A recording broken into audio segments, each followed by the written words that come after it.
सतपाल जी पंजाब से। महाराज जी राधे राधे जी। महाराज जी, भक्ति मार्ग पर चल रहा हूं, मन की शुद्धता नहीं हो रही, मन की शुद्धता की कृपा करें। मन की शुद्धता का स्वरूप है विषय चिंतन ना होना। समझो, मन अशुद्ध विषय चिंतन और मन शुद्ध भगवत चिंतन, सीधी बातें हैं। जितना शरीर संसार भोगों का चिंतन होगा उतने ही मन अशुद्ध होगा, और जितना प्रभु का चिंतन होगा उतने ही मन शुद्ध होगा। प्रभु का चिंतन करना ही मुक्तावस्था है, जगत का चिंतन करना ही बंधन है। अब हम प्रयास करें भगवत चिंतन का, तो बहुत जन्म का अभ्यासी विषय चिंतन करने वाला मन बार बार विषय चिंतन में जाएगा। हम उसे हटाकर बार बार भगवत चिंतन में लगाएंगे, यही साधना है। और जब सिद्ध हो जाएगी तो मन जाना बंद कर देगा, श्री जी में लग जाएगा। हमें बिल्कुल परेशान नहीं होना। सबसे पहली बात, इस मार्ग के पथिक को उद्विग्न नहीं होना चाहिए, परेशान नहीं होना चाहिए कि अब मन नहीं लग। हमने खूब अनुभव किया इस मन की चाल को। ये अंदर की बातें कहते हैं। जैसे हम आज भजन बढ़िया हुआ ना, तो एक मन में ऐसा लगता है कि अच्छा, उसी अच्छाई में भागेगा, ये उसी अच्छाई में भागेगा और किसी सूक्ष्म विषय में फंसा देगा। और ये इतना चालबाज है, पूछो मत। मतलब इतना हितैषी बनेगा, इतना विश्वसनीय बनेगा, और ऐसे गड्ढे में गिराएगा कि यही लगेगा आत्महत्या कर लूं। पक्की बात कहता हूं, पक्की।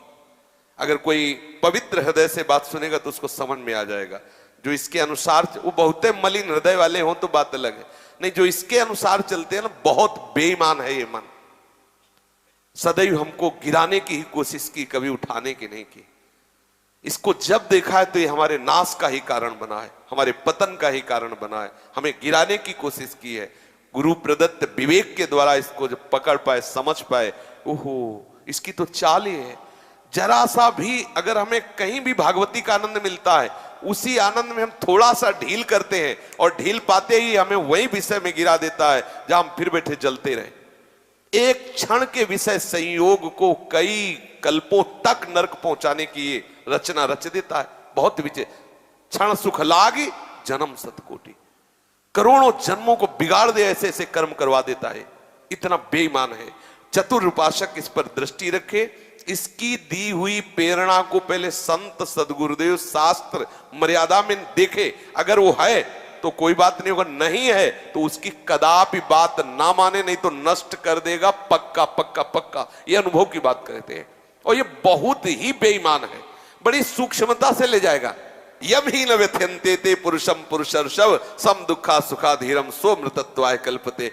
ये कहेगा कि बस देख लो, देखने में कोई बात तो है नहीं, तुम्हें कुछ करना नहीं।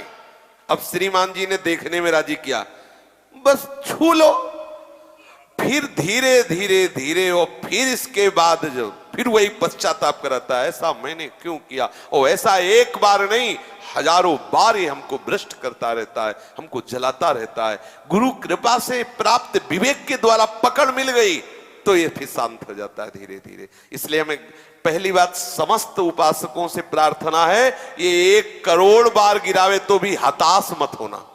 इस पर हमें विजय प्राप्त। 1 करोड़ बार मुझे फेल कर दे तो ऐसे नहीं होना कि अब क्या करूं, 1 करोड़ बार हार गया। इस पर हम विजय प्राप्त करेंगे, और ये बस में होगा।